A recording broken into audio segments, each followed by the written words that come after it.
ஆமென். கர்த்தர் உங்கள்கிட்ட பேசுவார். இந்த உலகில் எல்லா ஆசீர்வாதங்களை விடவும் ஆண்டவர் உங்கள்கிட்ட பேசினா அதுதான் பெரிய ஆசீர்வாதம், அதுதான் பெரிய நன்மை, அதுதான் பெரிய மேன்மை. இன்றைக்கு அது நிச்சயமாய் நடக்கும். கர்த்தர் பெரியவர். இந்த உபவாச கூட்டங்களுக்காக நான் ஆண்டவருக்கு நன்றி செலுத்துகிறேன். அன்பா அழைத்த அருமையான பாஸ்டர் தகப்பனார் அவர்களுக்காக நான் கர்த்தரை துதிக்கிறேன். பெரிய அறிமுகம் இல்லட்டாலும் ஆண்டவர் பார்வையில நாங்கள் எல்லாரும் ஒன்றாய் ஊழியத்தில் நிற்கிறோம், களத்திலே நிற்கிறோம். அவர்களுக்காக, அவர்களுடைய பிள்ளைகளுக்காக, அம்மாவுக்காக, தூரத்தில் இருக்கிற பாஸ்டர் சாம் அவர்களுக்காக, அவர்களை கொஞ்சம் தெரியும். ஸ்தோத்திரம். இங்க இருக்கிறவங்க எல்லாரையும் பார்க்கும்போது உங்க முகம் எனக்கு புதுசா இருந்தாலும் நம்ம ஆராதிக்கிற ஆண்டவர் நமக்கு எப்போதும் எப்போதும் தான் நமக்கு தகப்பனாகத்தான் இருந்து கொண்டிருக்கிறார். அல்லேலூயா. ஆண்டவர் நிச்சயமாய் நம்மளோடு இந்த பகல் காலத்தில் இடைப்படட்டும். நீங்கள் எல்லாருமே பெரிய எதிர்பார்ப்போடு தான் இருக்கிறீர்கள். ஆண்டவர் உங்களோடு பேசுவார்.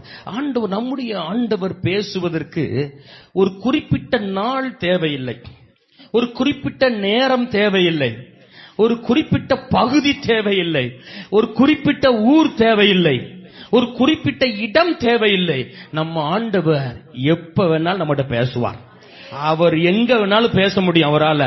அவரால எங்க வேணாலும் ஊடுருவி வர முடியும். அவரால் எங்க வந்தனாலும் நம்மளோடு பேச முடியும். ஆராதனை வேலை கேட்டமே, சீசர்களோடு பேசுவதற்கு அடைக்கப்பட்ட அறையாக இருந்தாலும் ஊடுருவி உள்ள சென்று பேச அவர் போதுமானவராயிருக்கிறார். அல்லேலூயா. அவர் உங்களை இந்த பகல் வேளை தைரியப்படுத்துவாராக. கர்த்தருடைய வார்த்தையை தியானிப்பதற்கு முன்பதாகவே நீங்கள் ஒரு பெரிய பெற்றுக்கொண்ட அனுபவத்தோடு இருங்கள். எல்லா ஒன்றை நான் பெற்றுக்கொண்டேன் என்றே சொல்லுங்கள். ஒரு பெரிய விசுவாசம் உங்களை மூடட்டும், ஒரு பெரிய நம்பிக்கை உங்களை மூடட்டும். இயேசுவின் நாமத்தில் இந்த இடத்தை முழுவதும், இந்த ஹால், இந்த வெளியில இருக்கிற இந்த காம்பவுண்ட், இந்த புலவனூர் ஏரியா முழுவதும் இங்கே காத்த நிழல் இங்கு விட்டு அகன்று போயிருக்கிறது. இப்பொழுது ஒரு புதிய மகிமையின் மேகமாகவும் இந்த இடத்தை நிரப்பி இருக்கிறது. எத்தனை பேர் அப்படி விசுவாசிக்கிறீங்க? என்னை ஒரு மேகம் நிரப்பி இருக்கிறது. ஹல்லேலூயா. ஆண்டவர் மகிமையான காரியங்களை செய்கிறார். ஒரு வசனத்தை வாசித்து கர்த்தருடைய நாமத்தை மகிமைப்படுத்த போகிறோம். ஆதியாகமம் 15ஆம் அதிகாரம் 5வது வசனம். ஆதியாகமம் 15:5. அவர் அப்படின்னா ஆண்டவர் அவனை அப்படிங்கிற இடத்துல ஆபிரகாமை வெளியே அழைத்து, நீ வானத்தை அண்ணாந்து பார், நட்சத்திரங்களை என்ன, உன்னாலே கூடுமானால் அவைகளை எண்ணு என்று சொல்லி, பின்பு அவனை நோக்கி, உன் சந்ததி இவ்வண்ணமாயிருக்கும் என்றார். அல்லேலூயா. ஆண்டவர் ஒரு மனிதனை வெளியே அழைக்கிறார். இந்த பகல் வேளையில உங்களோடு நான் பேசணும்னு நினைச்சிருக்கிற வார்த்தை வெளியே வாங்க, அல்லனா வெளியே வா. ஆமே. வெளியே வர வேண்டி இருக்கு போல தெரியுது. ஸ்தோத்திரம். அல்லேலூயா. கொஞ்சம் நாங்க வெளியில வர வேண்டி என்ன செய்யுது இருக்கு. ஆண்டவர் கிறிஸ்தவ குடும்பங்கள்ல, ஊழிய ஸ்தலங்கள்ல, ஆண்டவரை ஆராதிக்கிற குடும்பங்களோடு இந்த கடைசி காலத்தில் அவருக்கு எதிர்பார்க்கிற ஒன்று என்ன தெரியுமா? நீ இருக்கிற இடத்தை விட்டு கொஞ்சம் வெளியில வா, நீ இருக்கிற சூழ்நிலையை விட்டு வெளியில வா. ஆண்டவர் எப்போதும் நமக்கு அற்புதம் செய்வதற்கு அவர் நம்மிடத்தில் எதிர்பார்க்கிற ஒன்று என்ன தெரியுமா? நீ கொஞ்சம் வெளியில வா. ஆபிரகாமை பார்த்து ஆண்டவர் இது முதல் முறையாக சொன்னது கிடையாது. பல இடத்துல ஆண்டவர் ஆபிரகாமை சொல்றாரு, ஆண்டவர் உன்னை ஆசீர்வதிப்பதற்கு நீ கொஞ்சம் வெளியில வரணும். 12ஆம் அதிகாரம் 1ஆம் வசனத்துல ஆதியாகமத்துல ஆண்டவர் ஆபிரகாமை பார்த்து சொல்லுகிறார், நீ உன் தகப்பன் வீட்டை விட்டு வெளியில வா, நான் காண்பிக்கும் தேசத்திற்கு நீ போ, அங்க நான் உன்னை என்ன செய்ய போறேன்? ஆசீர்வதிக்க போகிறேன். ஆண்டவர் போனாலும் வானாலும் ஒண்ணுதான். ஏன்னா அவர் கூடவே வராருல. ஆமென் சொல்லுங்க. அவர் ஒரு இடத்துக்கு சீசர்களை பார்த்து ஊழியத்திற்கு போங்கள்னாலும் வாங்கினாலும் ஒண்ணுதான். ஏன்னா உங்களுக்கு முன்னாடியே நான் அங்க போய் நிப்பேன். ஆமென். ஊழியர்கள்லாம் ஊழியத்திற்கு போகும்போது, ஆண்டவரே இந்த பகுதிக்கு ஊழியத்துக்கு போறோம், நீர் எங்க கூட வரணுமேன்னு சொல்லும்போது ஆண்டவர் சொல்லுவாரு, உனக்கு முன்னாடி நான் அங்க நிப்பேன். ஹல்லேலூயா. உனக்கு முன்னாடி கோணலானவைகளை செவ்வைப்படுத்துவதற்காக நான் உனக்கு முன்னாடி அங்க நிப்பேன். அப்படின்னா வானாலும் வாதான், போனாலும் வாதான். ஆமென் சொல்லுங்க. அப்போ ஆண்டவர் இந்த பகல் வேளையில நம்முடைய திருச்சபைகளை பார்த்து, விசுவாச குடும்பங்களை பார்த்து சொல்லுகிறார், நீ கொஞ்சம் வெளியிலே வரணும். ஆபிரகாமை பார்த்து ஆண்டவர் சொல்லுகிறார், நீ வெளியிலே வா, நான் உன்னை அழைக்கிறேன். ஏன் ஆண்டவரே நான் வெளியில வரணும்? நான் தான் நீர் அழைச்ச பொழுதே வந்துட்டேனே, நான் தான் ரட்சிக்கப்பட்ட புதுசுல வெளியில வந்துட்டேனே. சிலர் பாருங்க, வெளியில வந்துட்டோம். எங்க இருந்து வெளியில வந்துட்டோம்? ஊரை விட்டு வெளியில வந்துட்டோம். உலகத்தை விட்டு வெளியில வந்துட்டோம், பாவத்தை விட்டு வெளியில வந்துட்டோம், சாபத்தை விட்டு வெளியில வந்துட்டோம், கோபத்தை விட்டு வெளியில வந்துட்டோமா, எரிச்சலை விட்டு வெளியில வந்துட்டோமா, குறை சொல்றதை விட்டு வெளியில வந்துட்டோமா, தற்பெருமையை விட்டு வெளியில வந்துட்டோமா? ஆண்டவர் அடிக்கடி நம்மளை கூப்பிடுறாரு, வெளியில வா. நீ வெளியில வர வேண்டியது அவசியம். 12ஆம் அதிகாரத்தில் வெளியில வந்தா 15ஆம் அதிகாரத்தில் நீ கொஞ்சம் வெளியில வர வேண்டியிருக்குது. சில சூழ்நிலைகளை பார்க்கும் பொழுது நமக்கே சந்தேகம், நான் வெளியில வந்துட்டேனா இன்னும் வரலையா? ரட்சிக்கப்பட்டு 40 வருஷம் ஆயிட்டு, ரட்சிக்கப்பட்டு 30 வருஷம் ஆயிட்டு, இத்தனை காலங்களாக ஆண்டவருக்காக வாழ்ந்து கொண்டிருக்கிறேன். ஆனாலும் சில நேரம் எனக்கு சந்தேகம் என்னன்னா, நான் வெளியில வந்துட்டேனா? சில நேரம் நம்மளே நம்ம தொட்டு தொட்டு பார்க்க வேண்டியிருக்கு. வெளியில நான் வந்துட்டேனா, உலகத்தோடு தான் கிடக்கிறேனா? அப்ப இந்த பகல் வேளையில ஆண்டவர் தீர்க்கமாய் சிலரோடு பேச விரும்புகிறார். நீ கொஞ்சம் வெளியில வந்தா நான் உன்னை கொண்டு பெரிய காரியங்களை செய்யத்தான் போறேன். கொஞ்சம் வெளியில வந்தா, என் வார்த்தைகளை கொஞ்சம் கவனிச்சா, என் வார்த்தைக்கு கொஞ்சம் இணங்குனா, ஆண்டவர் மகிமையான காரியங்களை இந்த பகுதியில் உங்களை கொண்டு செய்ய போகிறார். மகிமையான காரியங்களை இந்த திருச்சபையை கொண்டு செய்ய போகிறார். மகிமையான காரியங்களை இந்த சபை குடும்பங்களை கொண்டு கர்த்தர் செய்ய போகிறார். அப்ப ஆண்டவரே, இந்த பகல் காலத்தில் தேவன் என்னிடத்தில் என்ன எதிர்பார்க்கிறீர்? நீ கொஞ்சம் வெளியில வரணும். வெளியிலே வர வேண்டிய காரியங்கள் நிறைய இருக்கு. வெளியிலே வர வேண்டிய விஷயங்கள் நிறைய மறைஞ்சு இருக்கு. சில நேரம் பாவத்தை விட்டு வெளியில வந்துட்டேன்னு சொல்ற நாம பாரத்தை விட்டு வெளியில வந்துட்டோமா?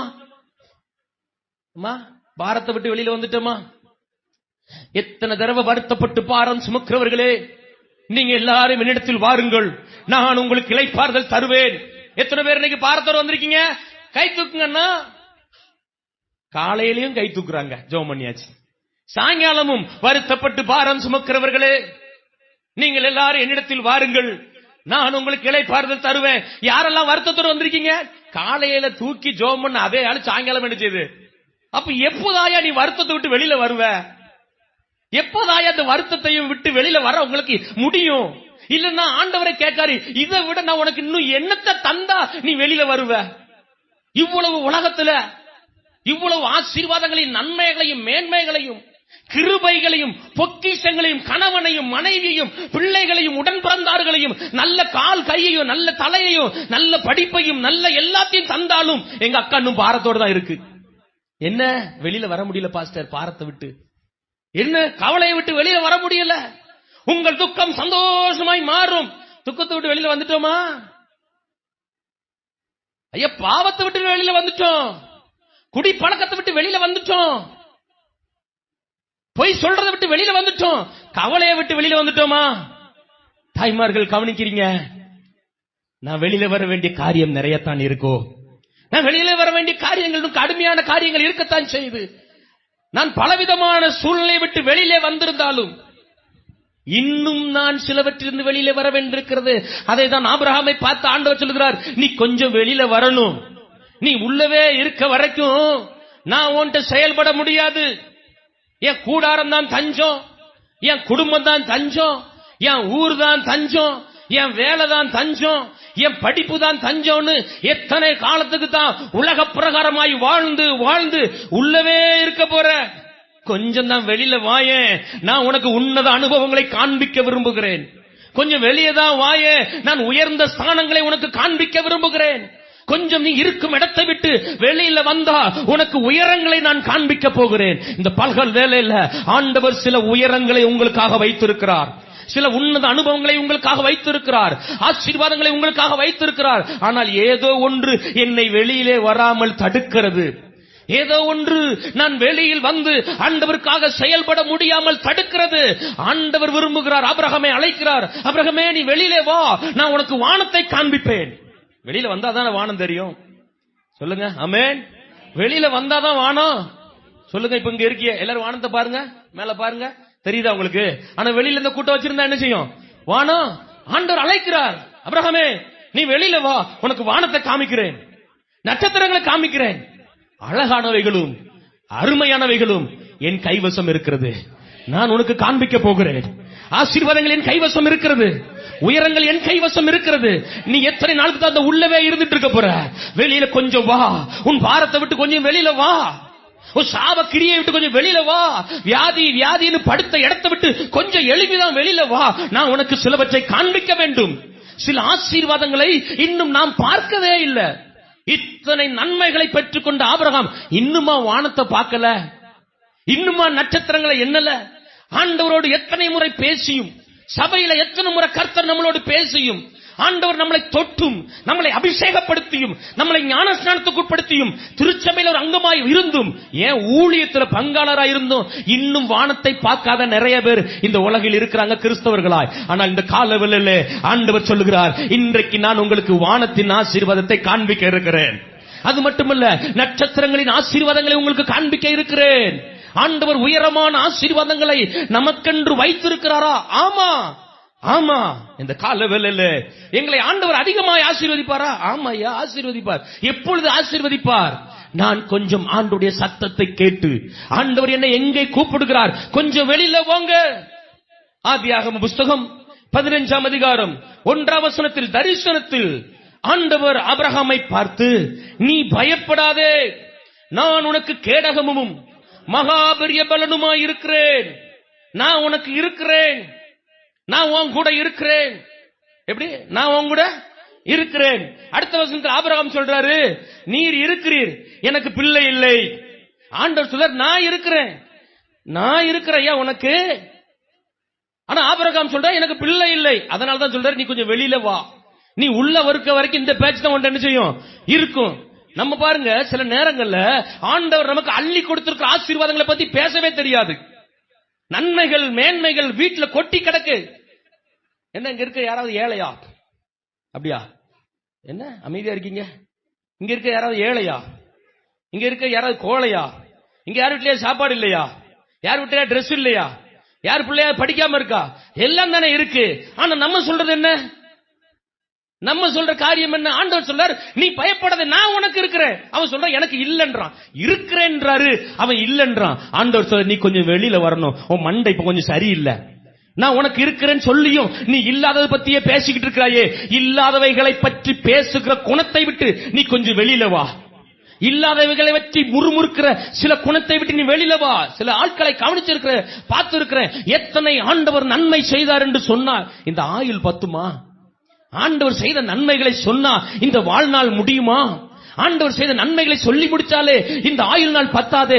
எப்படித்தான் ஆண்டவரை குறை சொல்றாங்கன்னு தெரியல. ஒரு சின்ன தலைவலி வந்துட்டா போதும், ஆண்டவர் என்ன கைவிட்டார் பாஸ்டர். ஒரு சின்ன காய்ச்சல், ஒரு சின்ன பிரச்சனை, ஒரு சின்ன பாரம்.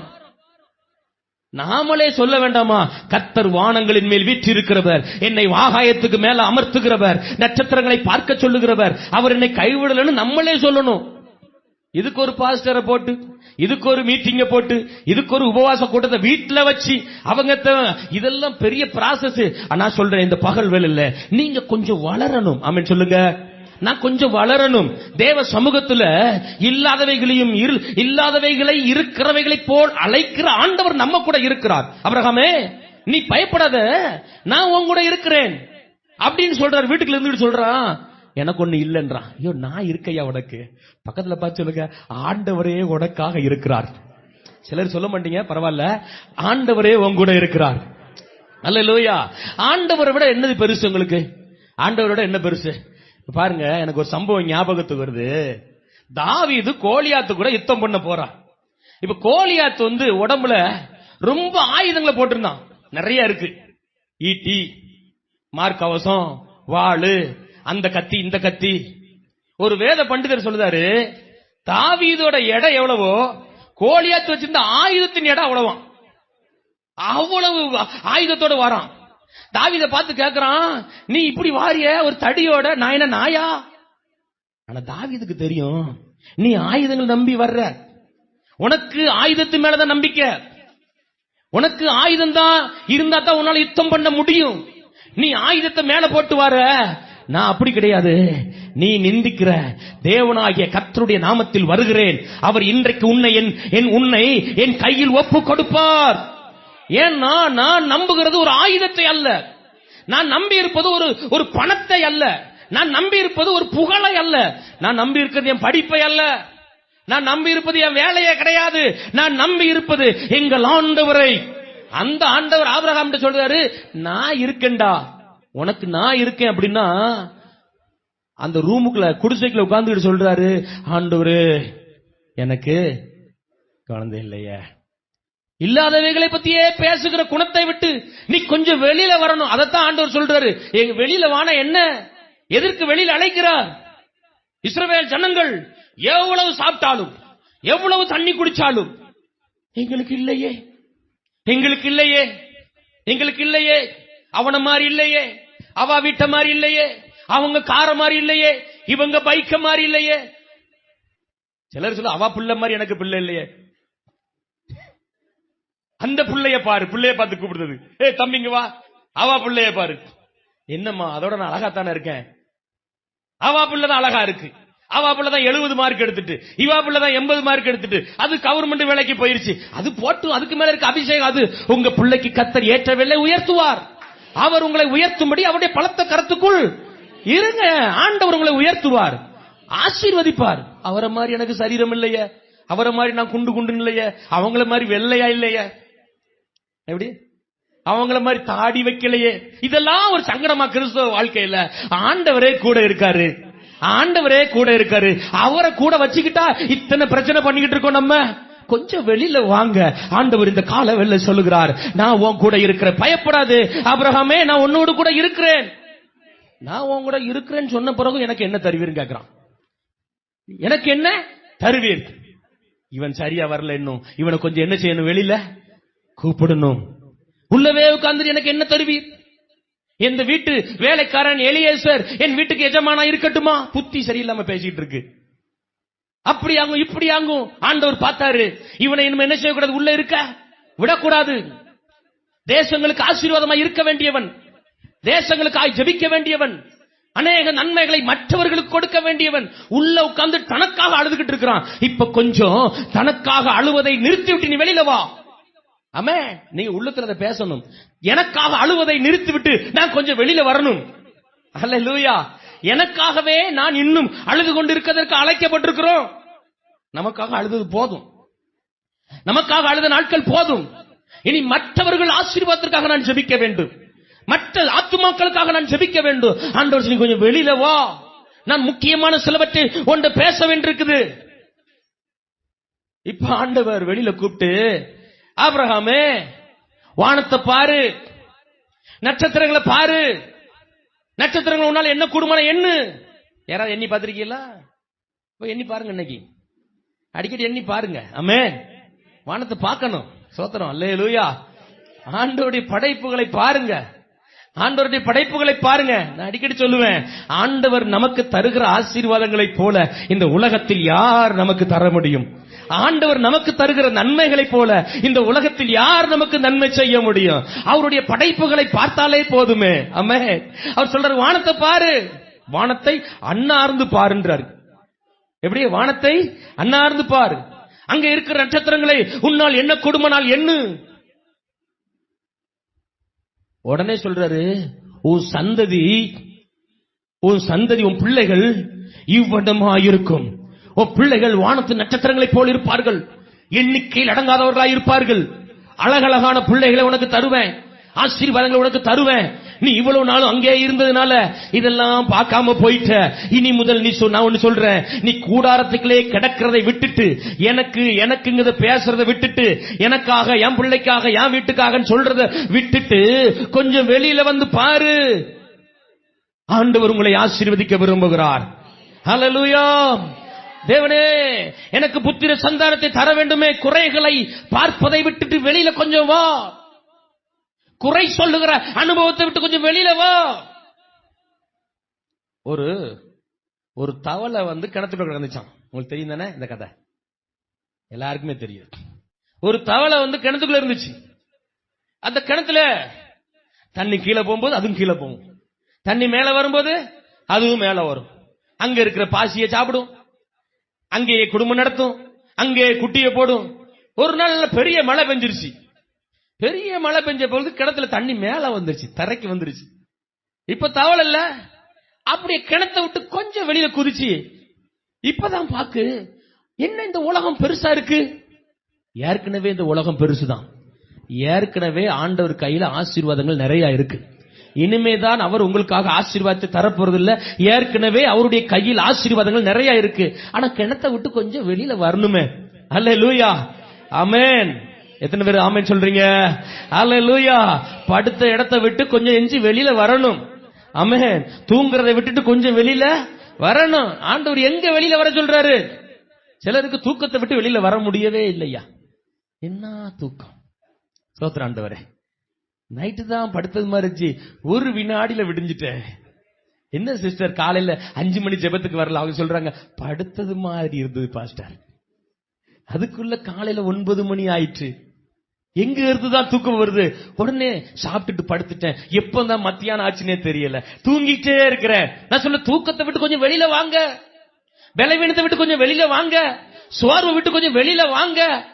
பெரிய உலகத்தை ஆண்டவர் காமிப்பாரு, பெரிய ஆசீர்வாதத்தை காமிப்பாரு, பெரிய பொறுப்பை தருவாரு, பெரிய வேலையை தருவாரு. நட்சத்திரத்தை என்ன சொல்லிட்டாரு? வீட்டுக்குள்ள இருந்துட்டு செங்கலை எண்ணிட்டு இருந்திருக்கிறான். 2-3 வீட்டுக்குள்ள இருந்துட்டு ஓலையை எண்ணிட்டு இருந்திருக்கிறாரு. எத்தனை கம்பு கணிக்கு போகுது, எத்தனை கம்பு கணிக்கு போகுது. ஆண்டவர் சொன்னா அதான் உனக்கு வேலை, கம்பு என்னதான் உங்களுக்கு வேலை? நட்சத்திர எண்ணுங்கள், நட்சத்திரங்களை எண்ணும்படி உங்களை நான் உருவாக்கி இருக்கிறேன், நட்சத்திரங்களை பார்க்கும்படி உங்களை அழைத்து இருக்கிறேன். நட்சத்திரங்களை பேர் சொல்லி அழைக்கிற ஆண்டவர் உங்களை பார்த்து சொல்வாரு, நீயும் நட்சத்திரங்களை பாரு, அவைகளை எண்ணு. பெரிய பொறுப்பு இருக்கு ஐயா உங்களுக்கு. உங்களை நம்பிதான் புலவனூர் ஆண்டவர் வச்சிருக்காரு. எந்தெந்த ஊர்ல இருந்து இருக்கீங்க? புலவனூர் வேற என்ன ஐயா? பக்கத்து புலவனூர் மட்டும்தானா? இல்ல சொல்லுங்க, ஒரு 2 ஊர் சொல்லுங்க. கடையம், உங்களை நம்பிதான் கடையம். கொஞ்சம் பாருங்க, கொஞ்சம் பாருங்க. வேற என்ன? புங்கம்பட்டி உங்களை நம்பிதான் இருக்கு. சோத்திரம். புலவனூர் உங்களை நம்பிதான் இருக்கு. நீங்க எந்த ஊர்ல இருந்து வந்திருக்கீங்களோ உங்களை நம்பிதான் அந்த ஆண்டவர் அந்த ஊர்ல உங்களை வச்சிருக்கிறார். உங்க வீட்டுக்குள்ளவே உட்கார்ந்துகிட்டு ஆண்டவரே என்னைய ஆசீர்வதியும், புருஷன ஆசீர்வதியும், என் அவனை மட்டும் ஆசீர்வதியும் இப்படின்னு பேசுனதை விட்டுட்டு கொஞ்சம் வெளியில வாங்க. எத்தனை ஜனங்கள் குடி போதையில, எத்தனை ஜனங்கள் அழிவுக்கு நேராக, ரட்சிக்கப்படாம நரகத்துக்கு நேராக போகிற கூட்டம் எத்தனை வெளியில வந்தாதான் சொல்லுங்க தெரியும். அமே ஒரு மனிதன் அழிந்து போவதுக்கு ஆண்டவருக்கு இஷ்டமே கிடையாது. கடைசி மனிதனும் ரட்சிக்கப்பட வேண்டும் என்பதற்காகவே அவர் ஆயத்தமாக இருக்கிறார், தயார் பண்ணிக்கிட்டு இருக்கிறாரு. எப்படியாவது உலகத்துக்கு ரட்சிப்பு வராதா? நீ உள்ள இருந்தது போதும், பெரிய தரிசனங்களை பெற்றுக்கொள்ள வெளியில வா. நான் ஏன் வெளியில வரணும்? ஆண்டவர் ஏன் என்னை வெளியில் அழைக்க நினைக்கிறாரு?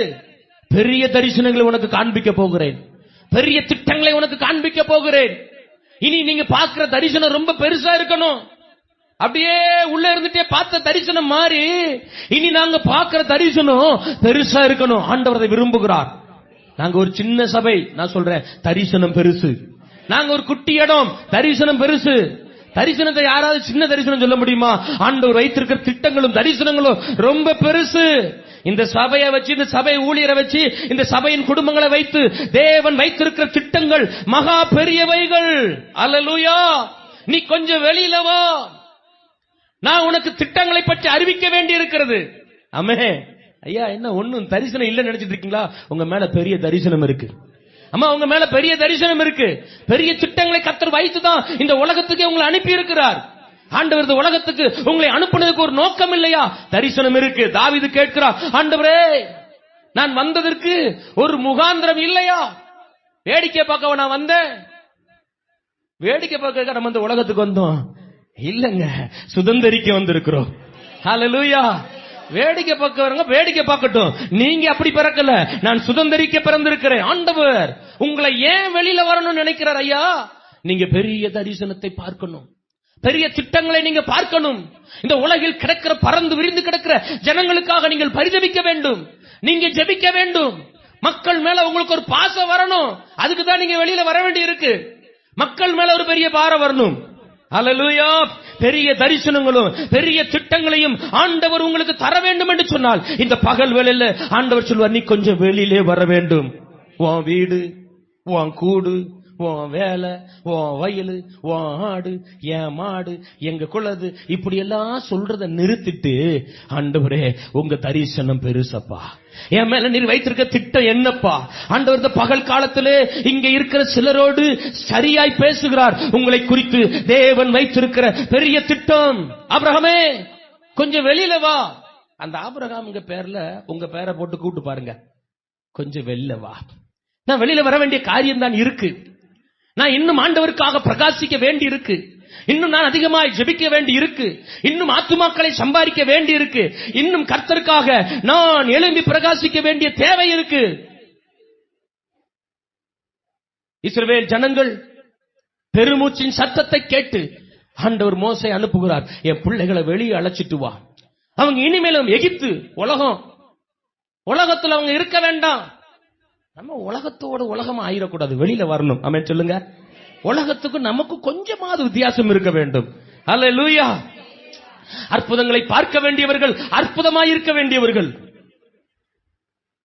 அற்புதங்களாகவும் அதிசயமாகவும் கர்த்தர் நம்மளை வைத்திருக்கிறார். அதற்காகத்தான் நீங்கள் அழைக்கப்பட்டிருக்கிறீர்கள். சிலரெல்லாம் ஆண்டவர் அழைச்சது எதுக்கு தெரியுமா?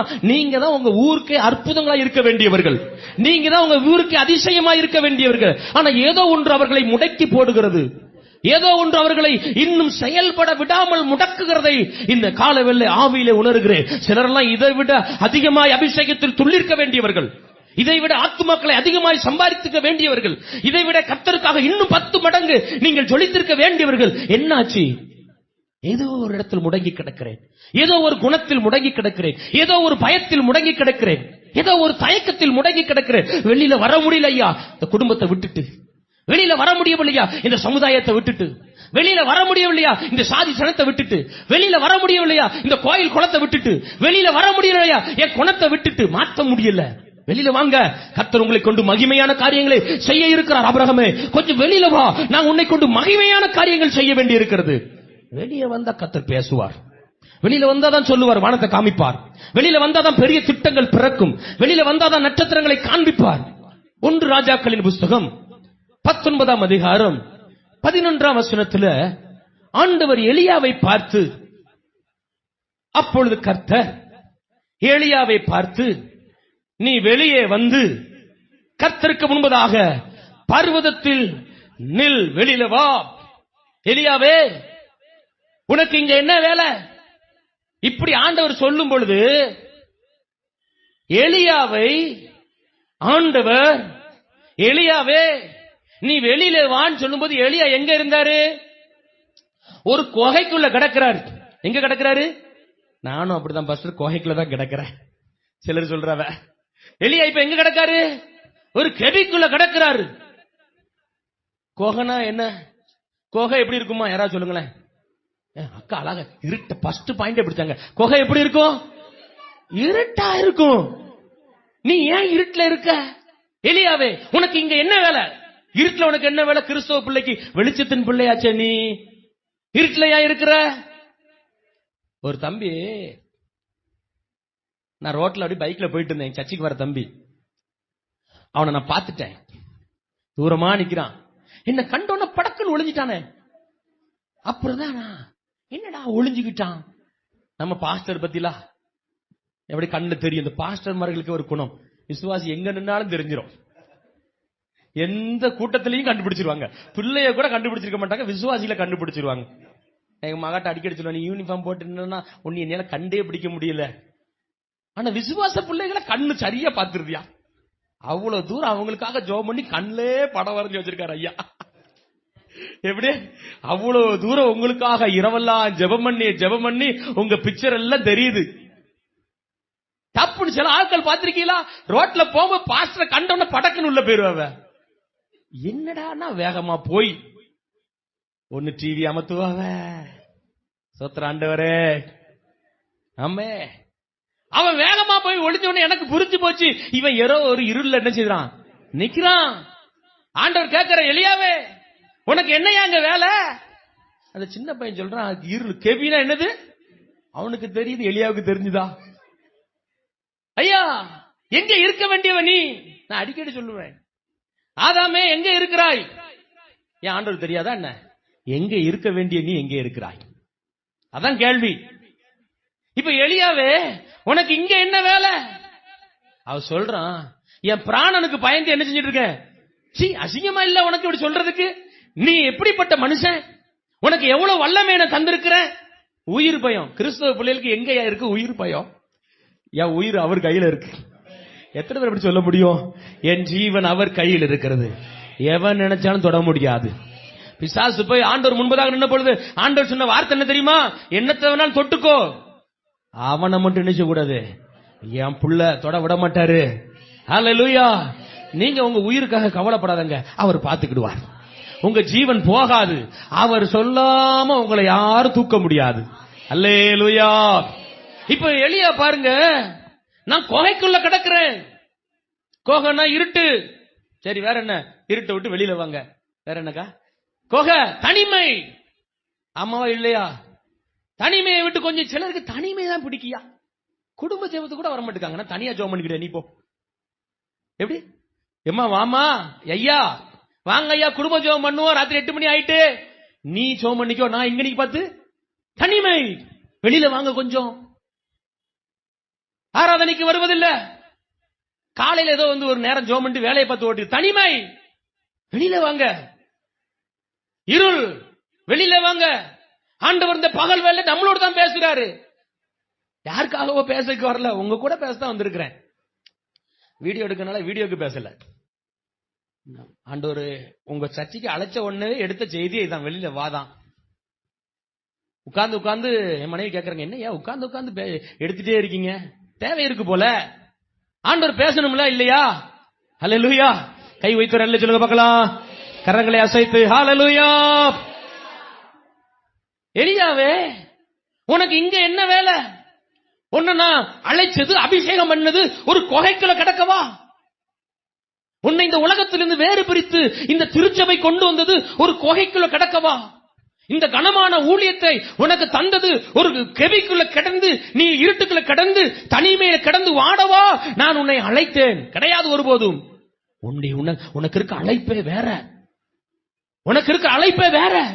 உங்களை கொண்டு பெரிய திட்டம் தெய்வம் வைத்திருக்கிறார். எலியாவே, நீ கொஞ்சம் வெளியிலே வா, நீ கொஞ்சம் வெளியிலே வா. ஆண்டவர் எலியாவை பார்த்து சொல்லுகிறார், நீ கொஞ்சம் வெளியிலே வர வேண்டும். அப்படியே இந்த சத்தத்தை கேட்டுக்கொண்டு இருக்கும் பொழுது எலியாவுடைய காதுகளில் இன்னும் சில சத்தங்கள் கேட்டது. 19ஆம் அதிகாரம் 1 ராஜாக்கள் 19ஆம் அதிகாரம் 11ஆம் வசனத்தில்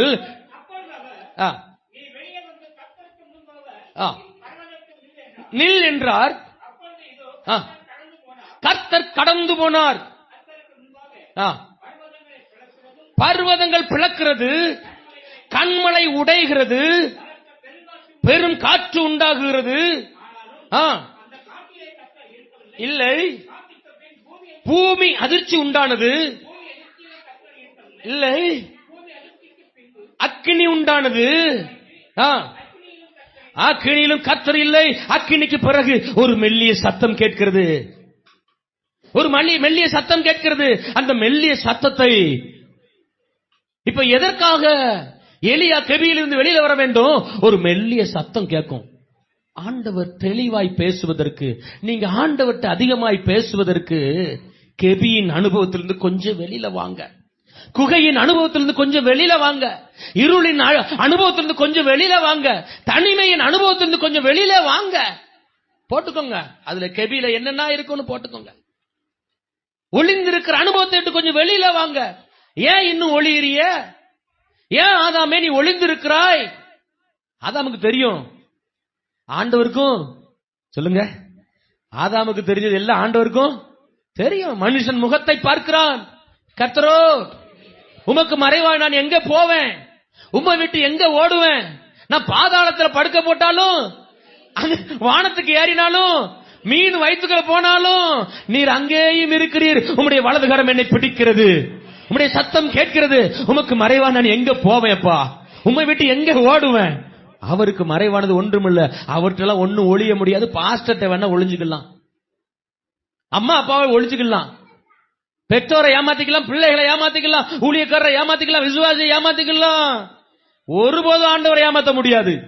ஒரு பொழுது நடக்காது. அது அவருக்கு தெரியும். எங்க இருந்தாலும் வருவார். கெபிக்குள்ள கடந்தாலும் வருவார், இருட்டுக்குள்ள கடந்தாலும் வருவார், தனிமையில கடந்தாலும் வருவார், ஒளிஞ்சு கடந்தாலும் வருவார். என்ன வேலை உனக்கு இங்க? நான் உன்னை அழைத்த நோக்கம் என்ன? ஆண்டவர் இந்த கால வேளையில சிலருடைய இருதயத்தில் தெளிவாக பேசுகிறார். என்ன வேலை உனக்கு?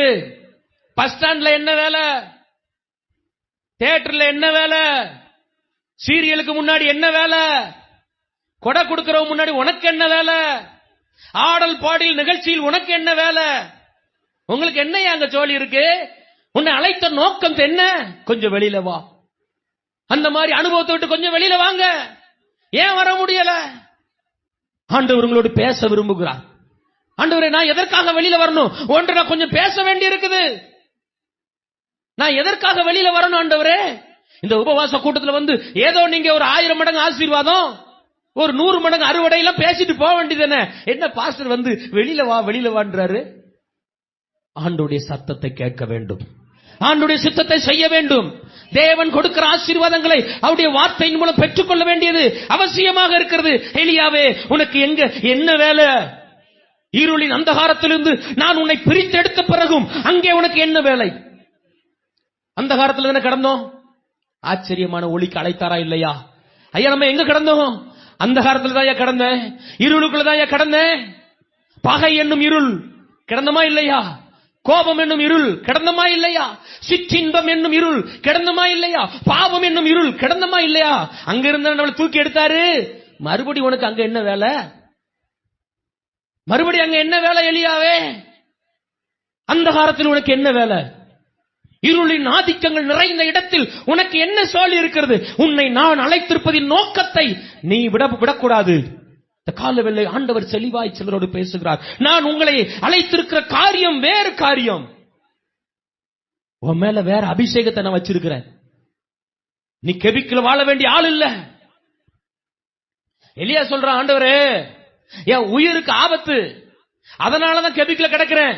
அதெல்லாம் உன் உயிருக்கு ஒரு ஆபத்தும் இல்ல. கை வச்சு சொல்லுங்க, என் உயிருக்கு எந்த ஆபத்தும் இல்ல.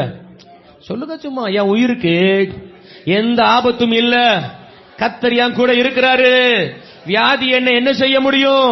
பலவீனம் என்ன செய்ய முடியும்?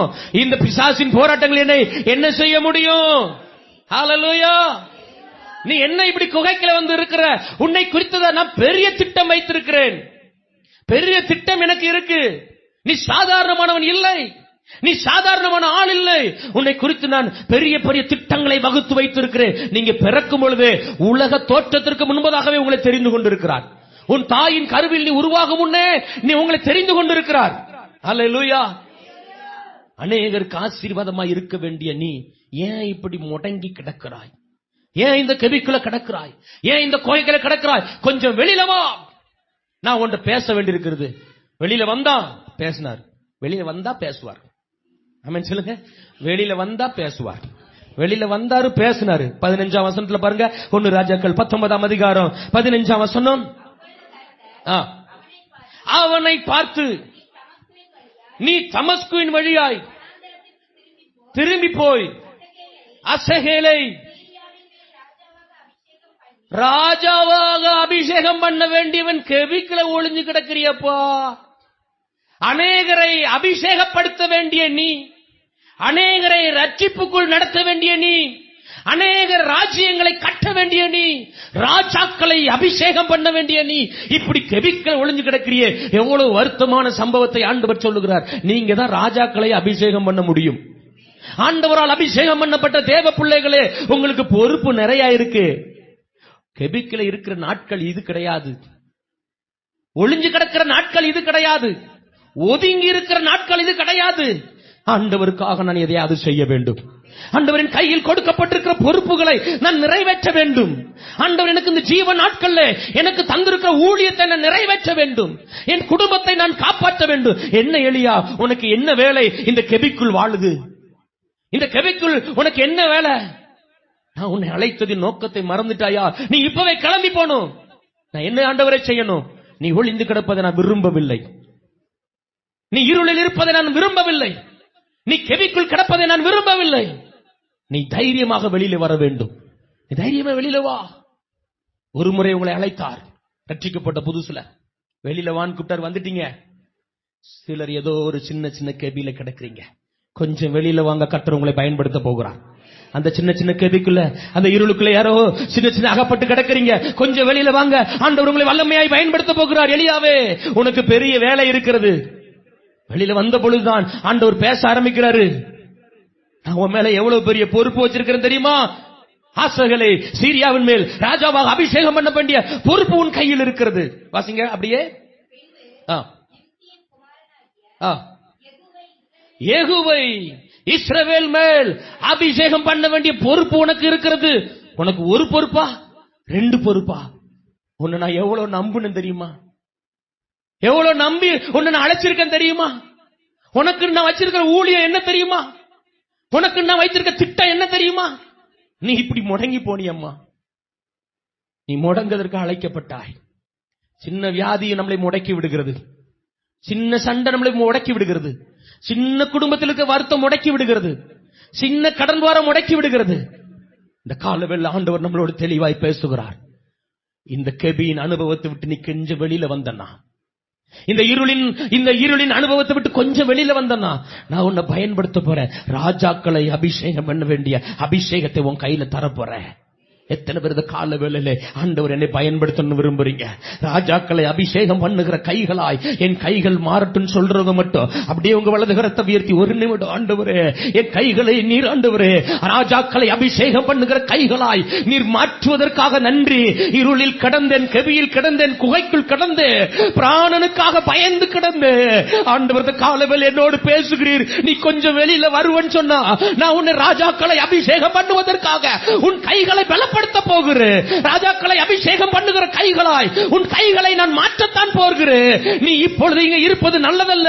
நீ உடனே போய் ஆசைகளுக்கு போய் ராஜாபிஷேகம் பண்ணு, யெகூவுக்கு ராஜாபிஷேகம் பண்ணு.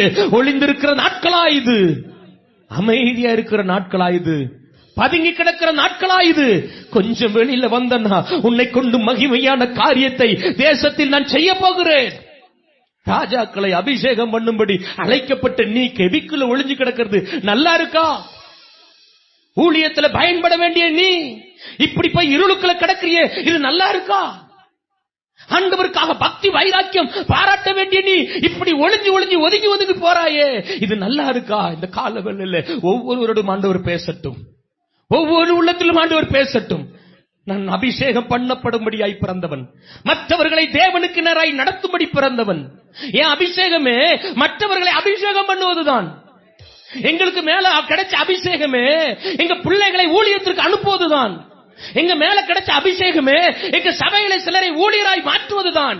என் மேல கிடைச்ச அபிஷேகமே இந்த பகுதியில அநேகரை ஊழியத்திற்கு அபிஷேகம் பண்ணுவதுதான்.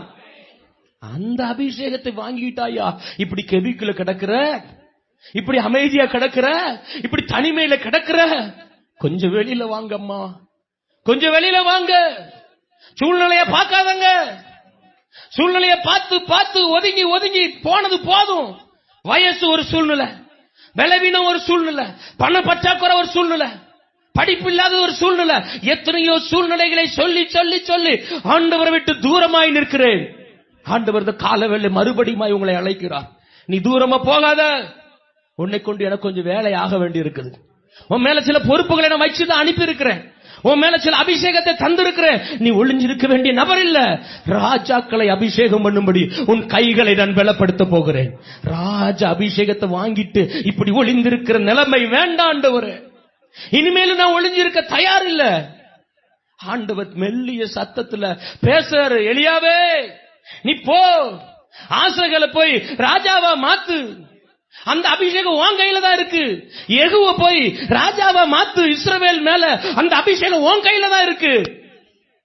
ஒதுங்கி ஒளிஞ்சி போய் கிறிஸ்தவ வாழ்க்கை வாழ்கிறவர்களை பார்த்து இந்த காலவேளை ஆண்டவர் சொல்லுகிறார், நீ ஒதுங்கியும் ஒளிஞ்சு வாழ வேண்டிய ஆள் அல்ல. அநேகர் மேல் உன் கைகளை வைக்க வேண்டும். அநேகர் மேல் உன் கைகளை நீ வைக்க வேண்டி இருக்கிறது. அநேகருடைய தலையின் மேல உன் கை பட வேண்டி இருக்கிறது. அநேகருடைய சோல்டர் மேல உன் கை பட வேண்டி இருக்கிறது. நீங்க தான் அநேகரை அபிஷேகம் பண்ண வேண்டிய பாத்திரங்கள். அந்த அபிஷேகத்தை கர்த்தர் இந்த சபையில வைத்திருக்கிறார். அந்த அபிஷேகத்தை உங்கள் குடும்பங்களில் வைத்து இருக்கிறார். உங்க தனிப்பட்ட வாழ்க்கையில அந்த அபிஷேகத்தை தேவன் தந்திருக்கிறார். எத்தனை பேர் விசுவாசிக்கிறீங்க? ஆண்டவர் என் மேல ஒரு புதிய அபிஷேகத்தை வைத்திருக்கிறார். நான் அதை மறைத்து வாழ்ந்து விட்டேன். அதை ஒதுக்கி வாழ்ந்து விட்டேன். ஆண்டவர் ஏற்கனவே பேசியிருந்தாரு, உன் மேல ஒரு புதிய அபிஷேகத்தை தந்திருக்கிறேன் என்று சொல்லி. நான் தான் அதை மறைச்சு வச்சுட்டேன். நான் தான் ஒளிஞ்சுக்கிட்டேன். நான் தான் வேண்டான் பின்வாங்கிட்டேன். ஆண்டவர் உங்களை அழைத்த அழைப்பு வித்தியாசமான அழைப்பு. அனனியாவை பார்த்து ஆண்டவர் சொல்றாரு, அனனியாவே சவுலுக்காக போய் ஜெபம் பண்ணு. அவன் எனக்காக இவ்வளவாய் பாடுபட வேண்டும் என்று அவன் அழைக்கப்பட்டிருக்கிறான். அனனியா சொல்ற, வேண்டாண்டவரே, அவன் வேண்டாம் ஊழியத்துக்கு, அவன் சரிபட மாட்டான், எல்லாத்தையும் அடிச்சிருவான், வெட்டிடுவான், குத்திடுவான். இல்ல இல்ல, நான் அழைத்திருக்கிறேன் அவனை. அவன் அநேகரை அபிஷேகம் பண்ண போறான். அநேகருடைய ரட்சிப்பு அவன் பாத்திரமாய் மாறப்போகிறான். அநேகருடைய ரட்சிப்பு அவன் கையில் இருக்கிறது. அவனை போய் அபிஷேகம் பண்ணு. இந்த கால வேலை நீங்களே நினைப்பீங்க, எங்க வீட்டுல யார் ஊழியத்துக்கு வர போறா, எங்க குடும்பத்துல யார் ஊழியம் செய்ய போறா, உங்க கையில தான் இருக்கு அபிஷேகம். நீங்க யார விரல் நீட்டுறீங்களோ அவங்க அபிஷேகம் பெற போறாங்க. நீங்க யாரு மேல கை வைக்க, உங்க பிள்ளை தூங்கும் போது தலையில கை வைங்க, ஊழியத்துல கர்த்தர் பயன்படுத்த போகிறார். உங்க குடும்பத்துல யாரோ சிலரை கர்த்தர் ஊழியத்தில் என்று அழைக்கிறார், அவங்க மேல உங்க கை அடிக்கடி வைங்க. ஆண்டவரே, இந்த பிள்ளையை அபிஷேகம் பண்ணும்படி என்னை நீர் அழைத்திருக்கிறீர். அந்த பிள்ளைகள் இந்த ஊர்ல ராஜாக்களா இருப்பாங்க. உன் சந்ததியை பத்தி பேசுவார் ஆண்டவர். வெளியில வந்தா தானே பேசுவார், வெளியில வந்தா பேசுவார், வெளியில வந்த சந்ததியை பத்தி பேசுவார், பிள்ளைகளை குறித்து பேசுவார், வரும் காலங்களை குறித்து பேசுவார். உங்க சந்ததி இவ்வளமா இருக்கும். எப்படி இருக்கும்? நட்சத்திரங்களை போல் பிரகாசிக்கும். என் பிள்ளைகள் நட்சத்திரங்களை மேல் பிரகாசிப்பாங்க. என் பேர பிள்ளைகள் நட்சத்திரங்களை போல பிரகாசிப்பாங்க. எப்ப நடக்கும்? ஆண்டவருக்காக நான் வெளியில இறங்கி வரும் பொழுது கர்த்தர் நிச்சயமா இதை செய்வார். எங்க இருக்கிற யார் ஒருவரும் உங்க பிள்ளைகளை அசட்டையாக பாத்திர முடியாது. உங்க பிள்ளைகளை பலவீனராய் பாத்திர முடியாது. உங்க பிள்ளைகள் கர்த்தருக்காக எழும்ப போகிறார்கள். எலியாவே, உனக்கு இங்க என்ன வேலை இருக்கிறது? நீ எழும்பி வெளியே வா, எழுப்பி வெளியே வா. நான் உன்ட சில காரியங்கள் பேசணும். நீ போய் சிலரை ராஜாவாக அபிஷேகம் பண்ண வேண்டும். ஆசகளை ராஜாவாக அபிஷேகம் பண்ணு, யெகூவை ராஜாவாக அபிஷேகம் பண்ணு. அப்படியே சொல்லிட்டு அடுத்த வார்த்தை பாருங்க, 16 வசனம்.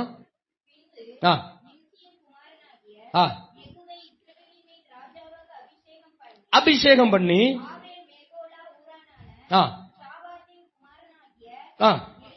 எலிசாவை தீர்க்கதரிசியாக அபிஷேகம் பண்ணு. பாருங்க, நீ ராஜாக்களை அபிஷேகம் பண்ணுவது மட்டுமல்ல, கவனிங்க, ஆண்டவர் வெளியே அழைக்கிறார். யானையா, எதுக்காக என்ன வெளியே அழைக்கிறார்? நான் வெளியில வந்து என்ன செய்ய போறேன்?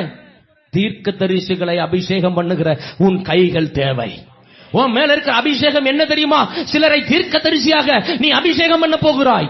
ராஜாக்களை அபிஷேகம் பண்ணுகிற தீர்க்கதரிசிகளை அபிஷேகம் பண்ணுகிற வரத்தை உன் கையில நான் வைத்திருக்கிறேன். இனிமேலும் நீ ஒதுங்கி கிடக்க வேண்டிய அவசியம் இல்ல, இனிமேல நீ ஒளிஞ்சிருக்க வேண்டிய அவசியம் இல்ல. வா வெளியில. இந்த கால வேளை கர்த்தர் உங்களை பிரத்யட்சமா அழைக்கிறார். கொஞ்சம் வெளியில வாங்க, கொஞ்சம் இருளை விட்டு வெளியில வாங்க, கொஞ்சம் போராட்டங்களை விட்டு வெளியில வாங்க, கொஞ்சம் பொருளாதாரத்தை விட்டு வெளியில வாங்க, கொஞ்சம் படிப்பு வேலை வெளியே வாங்க, ஆடு மாடு விட்டு கொஞ்சம் வெளியில வாங்க. தேவ சத்தத்தை கேட்க முடியும். தேவ சத்தத்தை கேட்க எத்தனை பேர் இந்த காலவெளியில விரும்பி இருக்கிறீங்க? உங்க எல்லாருக்கும் சாத்தியம், உங்க எல்லாருக்கும் சாத்தியம். ஆண்டவர் எல்லாரையும் தான் அழைக்கிறார். கொஞ்சம் வெளியில வாங்க, உன் சூழ்நிலையை விட்டு கொஞ்சம் வெளியில வாங்க, உன் கண்ணீரின் பள்ளத்தாக்கை விட்டு கொஞ்சம் வெளியில. எந்த நேரம் அழுகதானா? எந்த நேரம் அழுகதானா? 2 நாளைக்கு முன்னாடி காலையில 5 மணி ஜெபம். எங்க சர்ச்சில் ஒரு 50 பேர் இணைவோம். காலையில 5 மணி பிரேயர். திடீர்னு ஆண்டவர் ஒரு காரியத்தை ஜெபிக்கும்படி உணர்த்தினார். நான் ஜெபம் நடத்துவேன், ஒரு 5 பேரை ஜெபம் பண்ண சொல்லுவேன். 3 நிமிஷம் 2 நிமிஷம் ஜெபம் பண்ணுவாங்க. நான் சொல்ற குறிப்புக்கு ஒரு ஜெப குறிப்பை ஆண்டவர் திடீர்னு தாராரு. என்ன ஜெப குறிப்பு தெரியுமா? தனியா உட்கார்ந்து அழுகிறவர்கள் இன்னைக்கு நிறைய பேர் இருக்கிறாங்க. தனியா உட்கார்ந்து அழுகிறவங்க ஏன் அழுகிறாங்கன்னு அவங்களுக்கு தெரியாது. தனியா உட்கார்ந்தாலே அழணும் போல இருக்கு அப்படின்னு சொல்லி ஒரு ஜெப குறிப்பை சொல்லி, நான் ஒரு நாள் இந்த ஜெப குறிப்பை பண்ணி ஜெபம் பண்ணது கிடையாது. தனிமையாய் உட்கார்ந்து அழுகிறவர்களுக்காக அன்னைக்கு ஒரு ஜெபம். ஒரு 10 பேராவது மெசேஜ் போடுறாங்க, ஜெபம். எனக்கு போன் பண்றாங்க, பாஸ்டர் ரொம்ப நாளா என் பிரச்சனை அதுதான், யாரு வீட்டுல இல்லைன்னா தனியா உட்கார்ந்து அழுவேன். எதுக்கு அழுவிய? எங்களுக்கே தெரியாது. எதுக்கு அழுவிய? எங்களுக்கே தெரியாது. தனியா இருக்கிற நேரத்துல பிசாசு என்னை அழ பண்ணுகிறான். ஜெபம் பண்ணி அழுகுறது இல்ல, சும்மா அழுகுறது. யாரையோ செத்து போனவங்க நினைச்சு அழுகுறது, யாரையோ வீணா போனவங்க நினைச்சு அழுகுறது. சிலர் சொன்னாங்க, நான் ஒரு குறிப்பிட்ட ரூமுக்குள்ள போனாலே எனக்கு அழுக வரும். எங்க வீட்டிலேயே ஒரு குறிப்பிட்ட அறை எனக்கு இருளின் அறை. என்னால் அங்க தேவ சத்தத்தை கேட்க முடியாது. உள்ள போனாலே அழுவேன், உள்ள போனாலே பயப்படுவேன். நான் இருக்கிற வீட்டுல தான். சிலருடைய வாழ்க்கை, சிலருடைய குடும்பத்தில் இந்த பிரச்சனை. வெளியில வாங்க, அழுகையை விட்டு வெளியில வாங்க, பயத்தை விட்டு கொஞ்சம் வெளியில வாங்க, உங்களை கலங்க பண்ணுகிற சில காரியங்களை விட்டு வெளியில வாங்க. உங்களை தேவனுக்கு நேராக நெருங்க விடாதபடி தடுக்கிற சில காரியங்களை விட்டு வெளியில வாங்க. சில பழக்க வழக்கங்களை விட்டு வெளியில வாங்க. உங்க கூட சேர்ந்து நடைபயிற்சிக்கு வர்ற ஒருத்தர், உங்க கூட சேர்ந்து வேலைக்கு வர ஒருத்தர், உங்க கூட சேர்ந்து படிக்க வர ஒருத்தர் ஆண்டவருக்கும் உங்களுக்கும் பிரிவினை உண்டாக்குகிறாரா? அவரை விட்டு கொஞ்சம் வெளியில வாங்க. ரொம்ப பழக்கமானவர், அவரை விட்டு கொஞ்சம் வெளியில வாங்க. ரொம்ப ஆசையானவர், ஆண்டவருக்கு உங்களுக்கு விரிசலை உண்டு பண்ணுகிறாரா? அவரை விட்டு கொஞ்சம் வெளியில வாங்க. கர்த்தர் உங்ககிட்ட பேச வேண்டி இருக்குது. ஏன் இன்னும் ஆண்டவர் என்கிட்ட பேசல? எலியாவே, நீ கொஞ்சம் குகையை விட்டு வெளியில வா, நான் உன்கிட்ட பேசுறேன். நீ கொஞ்சம் கெபியை விட்டு வெளியில வா, நான் உன்கிட்ட பேச வேண்டி இருக்கு. வந்தாதான் பேசுவார். ஆமென். வெளியே வர வேண்டிய காரியம் இருக்கா? வெளியில வர வேண்டிய காரியம் இருக்கா? நிறைய வெளியில வந்துட்டோம், வராம இல்ல.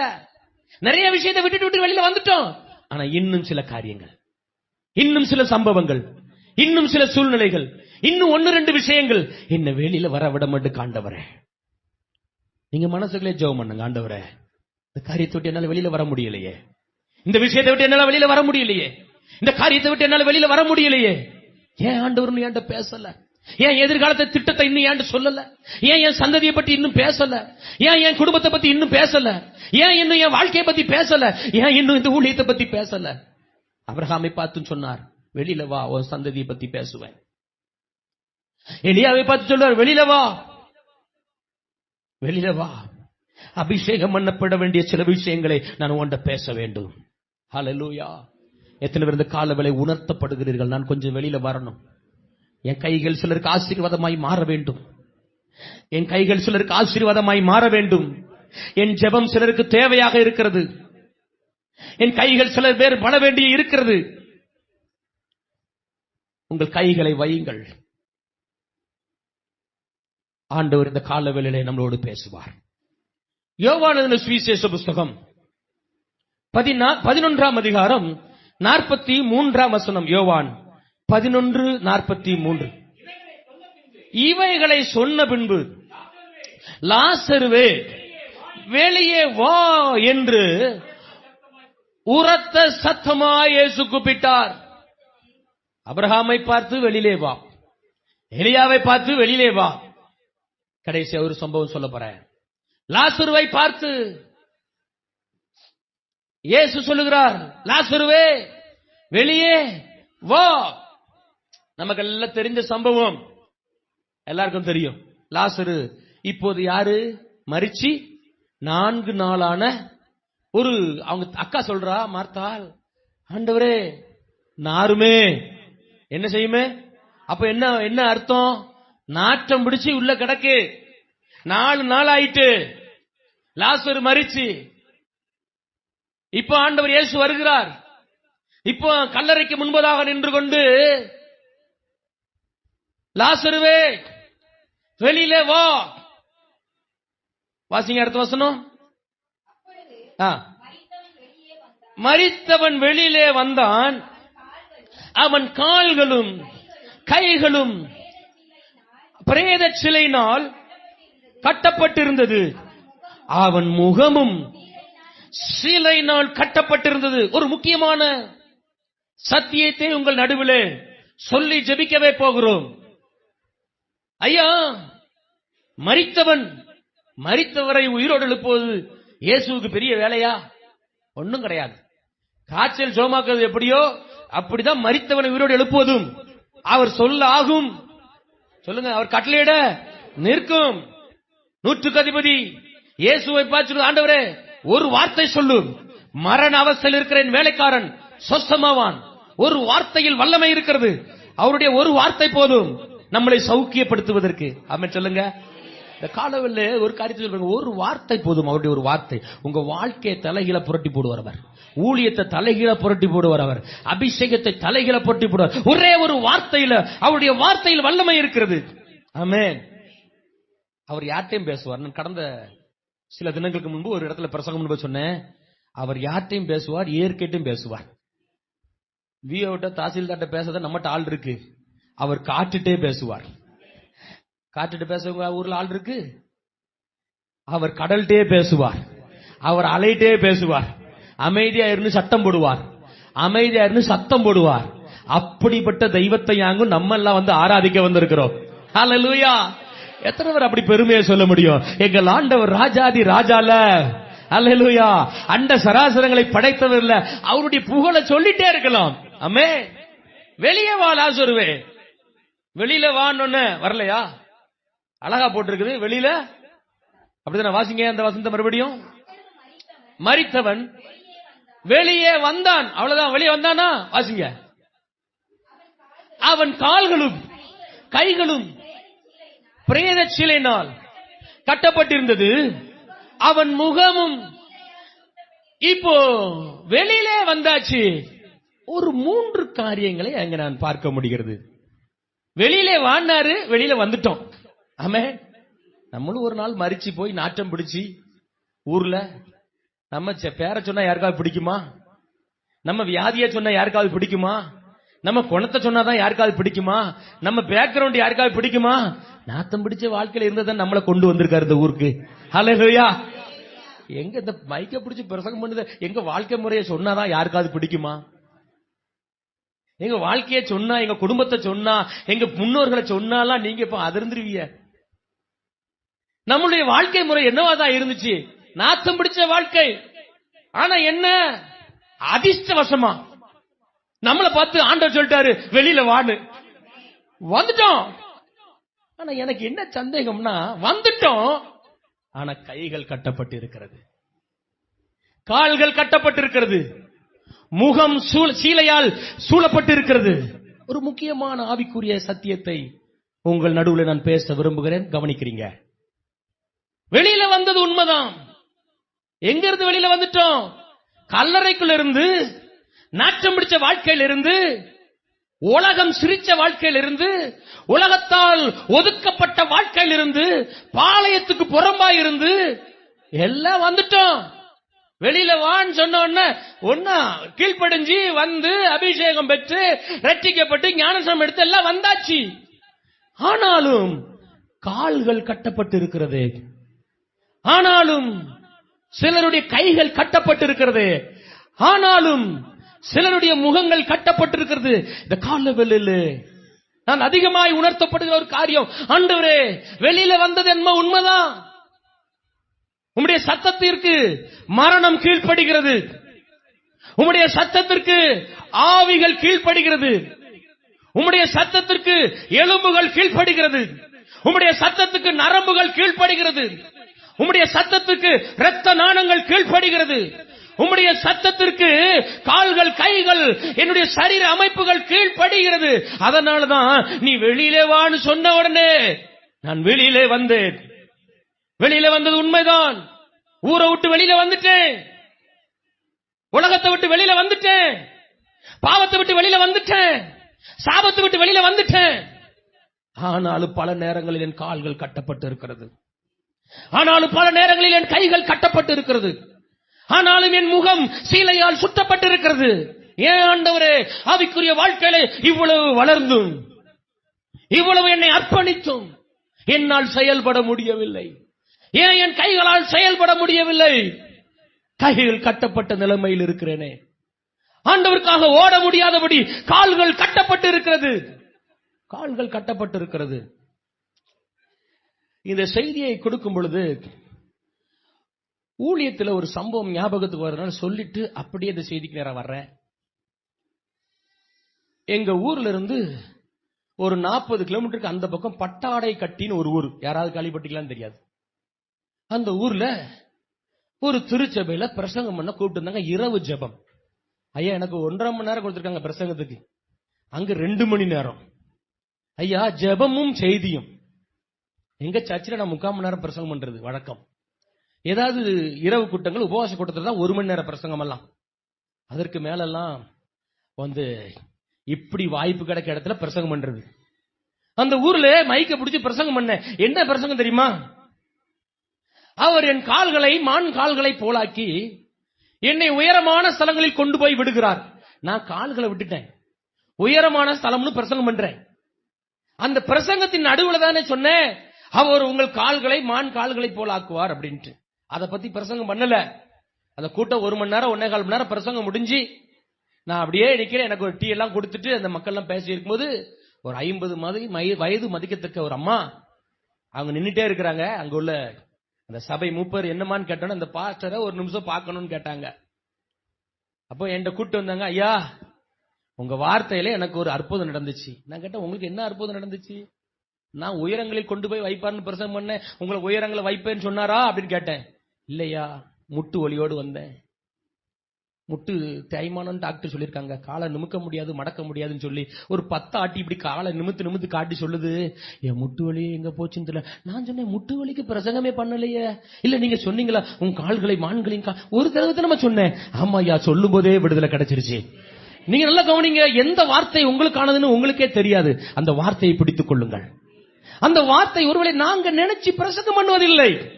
இந்த வார்த்தையில் தான் அற்புதம் இருக்குது என்பதில்லை. நான் பேசுற எல்லாத்தையும் டைரியில கொண்டு வரல. ஆண்டவர் உங்களோடு இடைப்படுவார். வெளியிலே வா லாசருவே என்று சொன்ன பொழுது ஒன்னும் தயக்கம் இல்ல, கீழ்ப்படிஞ்சு வெளியில வந்தாச்சு. ஏன் இன்னும் என் கால்கள் கட்டப்பட்டு இருக்கிறது? என் கால்கள் ஏன் கட்டப்பட்டு இருக்கிறது? மரித்த அனுபவத்தில் இருந்தேன், வெளியில வான் கூப்பிட்டார், வெளியில வந்துட்டேன்.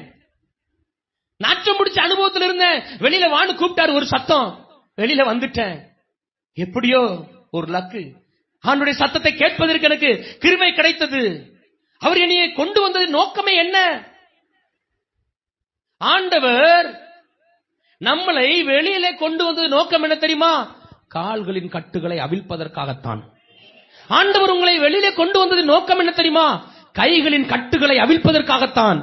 ஆண்டவர் உங்களை வெளியிலே கொண்டு வருவதற்கு நோக்கம் என்ன தெரியுமா? உங்க முகத்தை எல்லாருக்கும் காண்பதற்காகத்தான். இந்த கால வெளியில என் கை கட்டப்பட்டு இருக்கிறது. என் கையிலே ஒரு பலவீனம், என் கைகளால் செயல்பட முடியவில்லை. என் கால் கட்டப்பட்டிருக்கிறது, என் கால்களால் விரைந்து செயல்பட முடியவில்லை. முகம் காட்ட முடியாத சூழ்நிலை எனக்கு இருக்கிறது. அப்படிப்பட்ட சூழ்நிலை கடந்து வருகிறேன் என்றால் இந்த காலவேளை கர்த்தர் உங்களோடு பேசுவார். உங்கள் கைகளின் கட்டுகளை அவர் அவிழ்ப்பார், உங்கள் கால்களின் கட்டுகளை அவர் அவிழ்ப்பார். உங்கள் முகத்தை பிரகாசமான முகமாய் மாற்றத்தான் போகிறார். ஆண்டவர் நிச்சயமாய் உங்கள் கைகளின் கால்களிலும் பலன் கொள்ள நிச்சயம் உதவி செய்வார். நிச்சயம் உதவி செய்வார். பவுல் பிரசங்கம் பண்ணும்போது மட்டும்தான் கால் நடக்க முடியுமா? ஆண்டவருடைய வார்த்தை எப்பொழுதும் ஒரு போல இருக்கிறது, எப்பொழுதும் ஆச்சரியமாக இருக்கிறது, எப்பொழுதும் ஆசீர்வாதமாக இருக்கிறது. கால்களும் கைகளும் கட்டப்பட்ட நிலையில் ஒரு மனிதன் வெளியில வந்துதான் என்ன பிரயோஜனம்? வெளியில வந்துட்டேன். ஒரு தாய் சொல்றாங்க, எனக்கு ஒரு பிள்ளை இருக்கு ஐயா, அந்த பிள்ளை பிறந்து என்ன பிரயோஜனம்? 18 வயசாவது, நான் தான் சாப்பாடு ஊட்டணும். 18 வயசாச்சு, நான் தான் டவுசர் போட்டு விடணும். எனக்கு ஒரு குழந்தை எப்படி பிறந்து விட்டது? நான் சொன்னேன், ஏதோ நோக்கத்தோடு கர்த்தர் தந்திருக்கிறாரு. இந்த பிள்ளைகளை சந்தோஷமா நீங்க வளர்த்துருங்க, கர்த்தருக்காக வளர்த்துருங்க. இந்த ஆத்மா முக்கியம், அந்த ஆத்மா முக்கியம். நிறைய பேருடைய தாய்மார்களுடைய தகப்பன்மார்களுடைய பேச்சு இப்படிதான் இருக்கு. ஐயா, அந்த புள்ள பிறந்ததுனால என்ன பிரயோஜனம்? இந்த வீட்டில் நான் பிறந்ததுனால என்ன பிரயோஜனம்? என் கைகளும் கால்களும் கட்டப்பட்டு. சில ரட்சிக்கப்பட்ட தாய்மார்கள் சொல்றாங்க, நான் ரட்சிக்கப்பட்டு என்ன பிரயோஜனம்? சபைக்குள்ள இருக்கிற சில தகப்பன்மார்கள் சொல்றாங்க, என்னால ஊழியத்துல ஒண்ணுமே பங்கெடுக்க முடியல, நான் ரட்சிக்கப்பட்டு தான் என்ன பிரயோஜனம்? என் கைகள் கட்டப்பட்டிருக்கிறது. ஏதோ தப்பி தவறி வெளியிலே வா என்றார், உலகத்தை விட்டு வெளியில வந்துட்டேன், பாவத்தை விட்டு வெளியில வந்துட்டேன், பிசாசின் பிடியிலிருந்து வெளியில வந்துட்டேன், அந்தகார வல்லமையிலிருந்து வெளியில வந்துட்டேன். ஆனா இன்னும் என் கைகள் கட்டப்பட்டு தான் இருக்கிறது. என் கைகள் ஆண்டவருக்காக உழைக்க முடியவில்லை. என் கைகளால் மற்றவர்களை சௌக்கியமாக்க முடியவில்லை. என் கைகளால் ஆண்டவருக்காக கொடுக்க முடியவில்லை. என் கைகளால் யாருக்கும் உதவ முடியவில்லை. நானே பஞ்சம். என் கைகள் இன்னும் பலவீனமாத்தான் இருக்கு, என் கால்கள் இன்னும் பலவீனமாத்தான் இருக்கு. எப்போதான் எனக்கு ஒரு விடிவு காலம் வரும்? எப்போதான் என் கட்டுகள் அவிழ்க்கப்படும்? எப்போதான் என் கால் இருக்கிற அந்த கட்டுகள் அவிழ்க்கப்படும்? சில பேர் சொல்றாங்க, ஒரே வீட்டுல தான் கிடக்கிறையா, என் காலை கட்டி போட்டது மாதிரி இருக்கு, என் காலை கட்டி போட்டது மாதிரி இருக்கு, எங்கேயும் போக முடியாது, இவங்களை பூட்டுட்டு எங்கேயும் போக முடியாது, ஒரு ஆராதனைக்கு கூட என்னால வர முடியாது, ஒரு ஜெபத்துக்கு கூட என்னால போக முடியாது. இந்த காலவேளை சிலரை கர்த்தர் கால் உண்ட செய்ய போகிறார். சிலருடைய கால்களை கர்த்தர் பலப்படுத்த போகிறார். சிலருடைய கால்களில் இருக்கிற கட்டுகளை கர்த்தர் உடைக்க போகிறார். தொழுமரத்திலே கட்டப்பட்டிருந்த பவுலும் சீலாவுடைய கட்டுகள் விழுந்தது போல, தொழுமரத்திலே கட்டப்பட்டிருந்த பேதுருவின் கால்களில் இந்த சங்கிலி விழுந்தது போல இந்த காலவெளியிலே சிலருடைய கட்டுகள் அவிழத்தான் போகிறது. இந்த வார்த்தைக்கு பிறகு நீங்கள் சில சுதந்திரமாக நடக்க போகிறீர்கள். இந்த வார்த்தை நீங்கள் உங்களுக்காக சொல்ல போகிறேன். மறுபடியும் நீங்கள் சுதந்திரமாக உங்கள் வீதிகளில் நடக்க போகிறீர்கள். நீங்கள் சுதந்திரமாக நடக்க முடியாத அனுபவங்கள் உங்கள் வாழ்வில் இருக்கிறது என்றால் நீங்கள் சுதந்திரமாய் நடக்கிற காலம் வருகிறது. நான் சுதந்திரமா எங்க ஊர்ல நடக்க முடியல, நான் சுதந்திரமா ஒரு தெருவுக்குள்ள போக முடியல, நான் சுதந்திரமா ஒரு வீட்டுக்கு போக முடியல, நான் சுதந்திரமா ஒரு ஏரியாவுக்கு போக முடியல. கர்த்தர் உங்கள் கால்களை பலப்படுத்த போகிறார். உங்கள் கால்களில் இருக்கிற கட்டுகள் அவிழட்டும் இயேசுவின் நாமத்தில். உங்கள் கால்களில் இருக்கிற அந்த பாரமான கட்டுகள் அவிழட்டும் இயேசுவின் நாமத்தில். சிம்சோன் என்கிற ஒரு மனிதன் பிறக்கிறான் உலகத்தில். அவன் கைகளை குறித்து நீங்கள் என்ன நினைக்கிறீர்கள்? சிம்சோனுடைய கைகளை குறித்து எனக்கு ஆச்சரியம். வேதாகமத்தில் வாசிக்கும் பொழுது ஒரு சிங்கத்தை அப்படியே கிழிச்சிட்டானே. ஒரு சிங்கத்தை கையே என்ன, எவ்வளவு பலமான கை! கழுதையின் பச்சை தாடையில அற்புதம் இருந்தது, சிம்சோனின் கையில் இருந்த அற்புதம். 1000 பேரை கொன்று குவித்தானே. பெரிய கேட்ட புடிங்கிட்டு போயிட்டே இருப்பான், பெரிய கயிறை நூல் மாதிரி அத்துட்டு போயிட்டே இருப்பான். இவ்வளவு பலம் வாய்ந்த கை கட்டப்பட்டு கிடக்கிறது. தெளிலால் மடியிலே போய் விழுந்து, இருளில் போய் விழுந்து, அந்தகாரத்தில் விழுந்து, பாவத்திலும் சாபத்திலும் விழுந்து, இப்போ எல்லாருக்கும் வேடிக்கைக்காரனாக கைகள் கட்டப்பட்டவனாக எல்லாரும் முன்பதாக நின்று கொண்டு ஆண்டவரை நோக்கி, ஆண்டவரே இந்த கைகள் எவ்வளவு அற்புதம் செய்ய வேண்டிய கைகள், இப்படி வந்து நிக்கிறேன் ஆண்டவரே. எவ்வளவு ஆச்சரியமான காரியங்களை செய்ய வேண்டிய இந்த கைகள், அபிஷேகம் நிறைந்த கைகள், அநேகரை அபிஷேகப்படுத்த வேண்டிய கைகள், அநேகரை ஆசீர்வதிக்க வேண்டிய கைகள் கட்டப்பட்ட சூழ்நிலை கிடக்கிறனே. அழுகிறான், கூச்சல் போடுகிறான். இந்த ஒரு விஷயம் என்னை நினைத்தருளும், என் கைக்கு ஒரு பலன் தேவை. ஆதி நாட்கள் இருந்த பலன் எங்க போச்சு? ஆதி நாட்களை கர்த்தருக்காக கொடுத்தது எங்க போச்சு? ஆதி நாட்களை சபையை தாங்கினது இந்த கைதானே. ஆதி நாட்கள்ல அநேகரை ஆண்டவருக்குள் நடத்தினது இந்த கைதானே. உழைச்சது இந்த கைதானே. சம்பாதிச்சது இந்த கைதானே. எங்கே போனது என் கைகளின் பலன்? இந்த காலவேளை மறுபடியும் உங்க கைகளை கர்த்தர் பலப்படுத்துவாராக. கைகளில் இருக்கிற கட்டுகள் அவிழட்டும் இயேசுவின் நாமத்தில். கைகளில் எந்தெந்த பகுதிகளில் கட்டுகள் இருக்கிறதோ அந்த பகுதியில் ஒருவேளை உங்க கைகளை உயர்த்தி பாருங்க. ஆண்டவரே என் கைகளில் இருக்கிற கட்டுகள் அவிழ்ந்து இருக்கிறது. கை உயர்த்தி கூட சொல்லுங்களேன், ஆண்டவரே என் கைகளில் இருக்கிற கட்டுகள் இந்த காலவேளை அவிழ்வதாக உணர்கிறேன். அப்படி சொல்லுங்க. என் கைகளில் இருக்கிற கட்டுகள் இந்த காலவேளை அவிழ்ந்து விழுகிறதை நான் உணர்கிறேன். கையில் ஏதோ ஒரு கட்டு இருக்கத்தான் செய்தது. கைகளில் செயல்பட முடியாதபடி, யாரையும் தாங்க முடியாதபடி, உழைக்க முடியாதபடி, கொடுக்க முடியாதபடி, சபையை தாங்க முடியாதபடி, தோள் கொடுக்க முடியாதபடி, யுத்த களத்தில் யோசுவாக்கள் நிற்கும் பொழுது கைகளை உயர்த்த முடியாதபடி என் கைகள் அசந்து போனது உண்மைதான். இந்த காலவேளை ஆண்டவர் சொல்லுகிறார், உன் கையில் இருக்கிற கட்டுகளை நான் அவிழ்க்க போகிறேன். உங்க கையில் இருக்கிற வலிகள் எல்லாம் பஞ்சா பறக்கும் இயேசுவின் நாமத்தில். உங்க கைகளில் இருக்கிற வேதனைகள், நெடுநாள் வலிகள், நெடுநாளாய் கையில் இருக்கிற தரித்திரம். ஒருத்தர் சொல்ல கையில பணமே நிக்காது, எவ்வளவு ரூபா உழைச்சாலும் உங்க கையில் இருக்க கட்டுகளை கர்த்தர் அறுக்கிறார். உங்க கைகள்ல இனி அதிகமான வருமானங்களை கர்த்தர் தருவார். நீங்க தான் ஊழியத்திற்கு சாட்சியா இருப்பீர்கள். உங்க குடும்பத்தை நடத்த வேண்டிய பொறுப்பு உங்கள் கையில் இருக்கிறது. உங்க கைகளை கர்த்தர் பலப்படுத்த போகிறார். வெளியில வந்தும் என் கை பலன் அடையவில்லையே, ரட்சிக்கப்பட்டும் என் கை பலன் அடையவில்லையே, அபிஷேகம் பெற்றும் என் கை பலன் அடையவில்லையே. இந்த காலவெல்ல சிலருடைய கைகளை கர்த்தர் பலப்படுத்த விரும்புகிறார். உங்க கையை கர்த்தர் பலப்படுத்துகிறார். உங்க கையை மோசையை பார்த்து ஆண்டவர் சொல்லுகிறார், பார்வோன் பின்னாடி துரத்தி வரான். கூடுதல் 600 படையோடு ரதங்களோடு இஸ்ரவேல் ஜனங்களை அடிக்கவும் பிடிக்கவும் கொல்லவும் திட்டம் போட்டு வருகிறான். ஜனங்கள் எல்லாம் மோசையை பார்த்து அழுகுறாங்க, ஐயா எதிரி பக்கத்துல வந்துட்டான், முன்னால செங்கடல், 2 பக்கம் மலை, போக முடியாது, நாங்க என்ன செய்ய? ஆண்டவரே இந்த ஜனங்களுக்கு நான் என்ன செய்ய? ஆண்டவர் மோசையை பார்த்து கேட்கிற, என்ன உன் கையை என்ன கட்டியா போட்டாங்க? செங்கடலுக்கு நேராக உன் கையை நீட்டு. செங்கலுக்கு நேராக உன் கையை நீட்டு. உன் கையை யார் கட்ட முடியும்? உன் கையை யார் தடுக்க முடியும்? நீ கை நீட்டின செங்கடல் 2ஆக பிளக்கும். 2ஆக பிளந்து அதுல உலர்ந்த தரையில ஜனங்கள் நடப்பார்கள். இன்னொரு முறை நீ கை நீட்டினா அதுல எதிரிகள் மூழ்கி போவார்கள். உன் கையை மட்டும் நீ நீட்டி பாரு, ஆண்டவர் உங்க கையோடு இருக்கிறது உங்களுக்கு தெரியும். ரட்சிக்கப்பட்ட தேவ பிள்ளைகளே, உங்க கையில இருக்கிற வல்லமை தெரியாம தான் உட்கார்ந்துட்டு இருக்கீங்களா? உங்க கைகளை கர்த்தர் யுத்தத்திற்கு பழக்க வைக்கிறார். உங்கள் விரல்களை கர்த்தர் போருக்கு பழக்க வைக்கிறார். உங்கள் கைகளினால் கர்த்தர் மகிமையான காரியங்களை இனி வரும் நாட்கள் அவர் செய்யவே போகிறார். என் கைகள் கட்டப்பட்டு இருந்தது. ஒருவேளை கடந்த நாட்களில் இந்த கூட்டத்துக்கு வருவதற்கு முன்பதாக ஏதோ ரட்சிக்கப்பட்டு நினைச்சு வந்தீங்களா? உங்க கைகளின் கட்டுகளை கர்த்தர் அவிழ்த்திருக்கிறார். நீங்கள் தான் அநேகரை இந்த ஊர்ல ஆதாயப்படுத்த போகிறீர்கள். நீங்க தான் அநேகரை தூக்கி எடுக்க போகிறீர்கள். நீங்க தான் அநேகரை அபிஷேகப்படுத்த போகிறீர்கள். ராஜாக்களை அபிஷேகம் பண்ண போகிறீர்கள். தீர்க்கதரிசிகளை அபிஷேகம் பண்ணுகிற வரங்களை உங்கள் கைகளில் கர்த்தர் தருகிறார். உங்கள் கைகள் பலன் கொள்ளும், உங்கள் கால்கள் பலன் கொள்ளும். மோசையை பார்த்து ஆண்டவர் சொல்லுகிறார், மோசே, நீ சீனாய் மலையில எனக்கு முன்பதாக வந்து நில். சீனாய் மலையில போய் நின்ன பொழுது ஆண்டவர் மோசையோடு 10 கட்டளைகள் எழுத 40 நாள் இரவு பகல் புசியாமல் குடியாமல் ஆண்டவர் பாதத்திலே நின்ற மோசே சீனாய் மலையிலிருந்து இறங்கிய பொழுது ஆரோன் உள்பட யாராலும் மோசையின் முகத்தை பார்க்க முடியாது. சீலை அவிழ்க்கப்பட்டிருந்தது. அபிஷேக முகத்தை பார்க்கும் பொழுது ஜனங்கள் பயப்பட்டார்கள்.